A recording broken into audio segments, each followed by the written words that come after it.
नमस्कार सगळ्यांना. कसे आहात सगळेजण? तर स्वागत आहे तुमचं एका नवीन यूट्यूब व्हिडिओमध्ये. तर आजच्या दिवसाची छान अशी सुरुवात झालेली आहे आणि आजचा दिवस माझ्यासाठी खूप स्पेशल आहे, कारण आज आहे माझा बर्थडे आणि आज आहे धुलीवंदनसुद्धा. तर दोन्ही पण गोष्टी होत्या. तर आज होळी वगैरे पण खेळायची होती. तर आधी उठल्या उठल्या रात्री जो केक कट केला होता, तर तो केक खायचा चाललेला होता आणि केक खाऊन वगैरे थोडा घेतला. त्याच्यानंतर इथं बलून वगैरे भरून घ्यायचे चाललेले होते. रात्री सगळ्या गोष्टी आणून ठेवलेल्या होत्या, पण रात्री कोणाला टाईमच भेटला नाही फुगे वगैरे भरून ठेवायचा. मग सकाळी आधी एकतर सगळे जर लेट उठलेले आणि त्याच्यामध्ये ही सगळी राहिलेली कामं करायची होती. मग आम्ही वरती टेरेसवरतीच होळी वगैरे खेळणार होतो, तर टेरेस वगैरे पण साफ करायचा होता.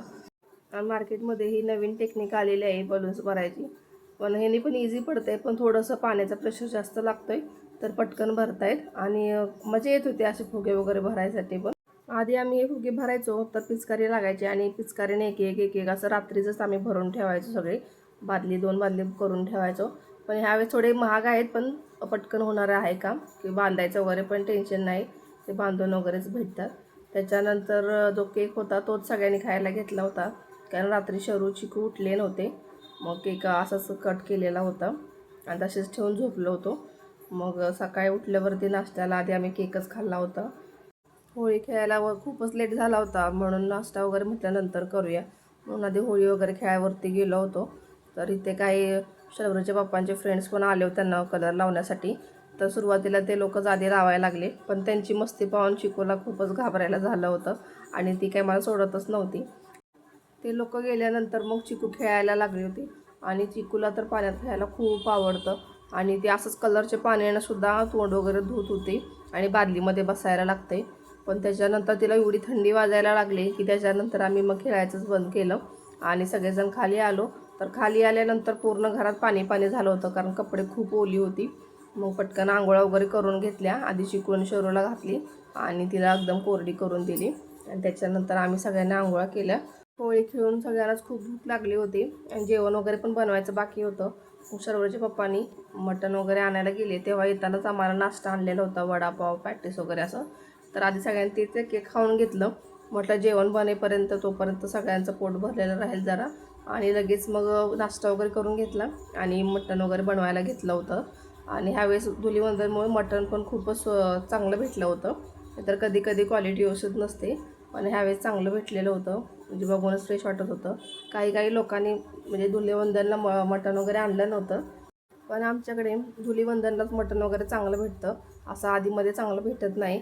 आणि संध्याकाळी बड्डे वगैरे पण होता, त्याच्यामुळे पाहुणे पण येणार होते. मग त्याच्यामुळे मटणाचा प्लॅन केलेला होता. म्हटलं बड्डेचं सेलिब्रेशन पण होऊन जाईल आणि धुलीवंदन दोन्ही एकत्रच होईल. मग अशा विचाराने आम्ही मटणच बनवलेलं होतं. मग त्याच्या आधी मटण पहिल्यांदा आणि वगैरे बनवायचं होतं मुलींसाठी.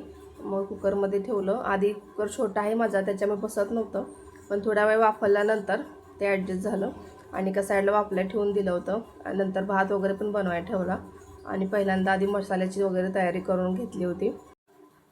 मटनचा स्वयंपाक किंवा चिकनचा स्वयंपाक पटकन होतो, फक्त मसाला वगैरे करेपर्यंतच टाईम लागतो. आणि महत्त्वाचं म्हणजे ते एका साईडला शिजेपर्यंत इकडे आपला मसाला वगैरे पण तयार होऊन जातो. तर पहिल्यांदा आधी आळणी बनवून घेतलं होतं, पण म्हणतात ना अशा घाईच्या टायमिंगला काही ना काहीतरी प्रॉब्लेम होतच राहतो. तसंच काहीसं झालेलं होतं. इथे माझा गॅस संपलेला. 5-6 दिवसापूर्वीच गॅस बुक केलेला होता, पण तो काय आला नाही आणि त्याच्यानंतर अचानकमध्येच गॅस संपला. आता एक्स्ट्रा टाकी होती ती पण मोकळीच होती. मग माझ्या जावेकडून तिच्या इथला गॅस वगैरे आणला होता त्याने जाऊन, कारण स्वयंपाक सगळ्यांचं इथंच बनवायचं होता एकत्र. मग म्हणून आम्ही तिच्याकडची टाकी आणली होती, म्हटलं दुसऱ्या दिवशी आल्यावर त्यांना द्यायला येईल. मग इकडं सगळ्यांचं जेवण वगैरे होतं, महिने जाऊन टाकी घेऊन आले आणि नंतर जोडल्यानंतर मग मटण वगैरे बनवलं. त्याच्यामध्ये अर्धा तास तरी आमचा असाच गेला होता. पण आधी नाश्ता केल्यामुळे भूक नव्हती लागली, पण जेवण करायला खूप लेट झालेलं होतं. मग त्याच्यानंतर पटपट रस्सा वगैरे बनवून घेतला.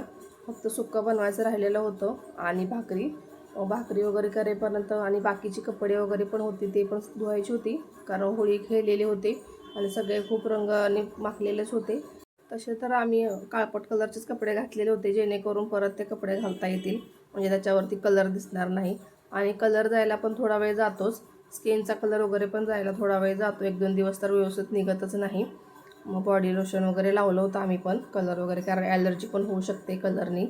त्याच्यानंतर स्वयंपाक वगैरे करून घेतला, भाकरी वगैरे पण राहिल्या त्या पण करून घेतल्या आणि त्याच्यानंतर सगळेजण जेवायला बसलो होतो आणि छान झालं होतं आजचं जेवण. आणि त्याच्यानंतर जेवण वगैरे करून संध्याकाळचं पण आम्हाला तयारी करायची होती, म्हणजे बड्डेची. असं तर प्रत्येक वेळी आम्ही एवढा मोठा बड्डे करत नाही, पण आज धुलीवंदन असल्यामुळे सगळ्यांना बोलवलं होतं जेवायला, म्हणून बड्डे वगैरे पण असं मोठा केला, म्हणजे केक वगैरे चांगला आणला होता. आणि त्याच्यानंतर मग संध्याकाळी सगळे आल्यावरती मी पण तयारी वगैरे करून घेतली माझी. जेवण संध्याकाळी पण थोडं बनवायला लागलेलं होतं, भाकरी आणि भात एक्स्ट्रा, भाजी तर होती बनवलेली. मग त्याच्यानंतर साडी वगैरे नेसून तयार झाले, मग सगळ्यांनी औषण वगैरे करून घेतलं. बड्डे असला की सगळ्यांनी तो दिवस खूप खास असतो, म्हणजे सगळ्यांसाठीच, मग ते लहान असो किंवा मोठे असो, बड्डे दिवशी काही वेगळीच फिलिंग असते. सगळ्यांनी आपल्याला बड्डेला विश करावं असं सगळ्यांनाच वाटत असतं. आजकाल फोनचा जमाना असल्यामुळे तर व्हॉट्सअप स्टेटस वगैरे किंवा कॉल वगैरे करतात, तर त्याच्यामुळे छान वाटतं, असं वाटतं आज काहीतरी वेगळं, काहीतरी खास आहे असं वाटत राहतं. आणि मग बड्डे वगैरे असला, केक वगैरे तर आजकाल नॉर्मलच झालेलं आहे. केक वगैरे पण सगळीकडे आता स्वस्त वगैरे असतात, त्यामुळे सगळीकडे म्हणजे वयस्कर माणसापासून सगळेजण बड्डे करतात आता, कारण तेवढीच हौस, कारण सगळ्याला समजायला लागले लाईफची किंमत कशी असते. म्हणजे जे आयुष्य आपल्याला भेटलेलं आहे, देवाने दिलेलं आहे, तर ते आपल्याला एकदाच जगायचं आहे, तर मग मनसोक्त जगून घ्यायला पाहिजे. आणि हे आधी काही गोष्टी कळत नव्हत्या, पण आता थोड्या कळायला लागलेल्या आहेत की मुलांसोबत आपण आपली लाईफ पण जगलेली पाहिजे. आणि मुलांचेसुद्धा बड्डे आपण म्हणतो की काय त्यांना समजत नाही, पण कसं ह्या गोष्टी आठवणीत राहतात. फुका आधी. Happy birthday to you, happy birthday to you, happy birthday dear Jyoti, happy birthday to you. सर्व काढून चार किंवा. त्याच्यानंतर केक वगैरे कट करून झाला आणि सगळ्यांनी केक वगैरे चारायला चालू केला. तर पहिल्यांदा माझा भाऊ मला केक चारायला आला होता, नशीब मी केलं नाही, त्याने कॅन्डल मुद्दाम उचलली होती मला चिडवण्यासाठी, आणि त्याने केक तर काही चारलाच नाही, फक्त कॅन्डल दाखवून निघून गेला. त्याच्यानंतर इथं आहोनी पण केक वगैरे भरवला होता, आणि खाली चिकूचं बघा, केक हळूहळू बोटाने काढून खायचं चालू होतं. तर तिला केक बघितलं ना की वेटच होत नाही. आधी 2 दिवसापूर्वी तिच्या काकीचा बड्डे झाला आहे, तेव्हा पण तिची अशीच एक्साइटमेंट होती की कधी केक कट करतायत आणि मला केक खायला भेटतो. आणि त्याच्यानंतर केक वगैरे सगळ्यांनी कट करून घेतला आणि थोडेसे फोटो पण काढले. लेट झाला होता त्याच्यामुळे सगळ्यांसोबत जास्त फोटो काढता आले नाही, नाहीतर पहिलं कसं आम्ही आधी लवकर नियोजन करायचो, लवकर केक वगैरे कट करायचो. पण हे आमच्या ननंदबाई आहेत आणि आस्था आहे, तर त्यांना यायला खूपच लेट झालेलं होतं, त्याच्यामुळे थोडंसं लेट झालेलं होतं. त्याच्यानंतर मस्त असं सगळ्यांनी जेवण केलं. त्याच्यानंतर आऊंची फरमाईश होती की मला मटणासोबत घावणे खायचे आहेत, मग ते पण बनवून घेतले. तर असा गेला माझा आजचा स्पेशल दिवस. कसा वाटला नक्की सांगा. बाय.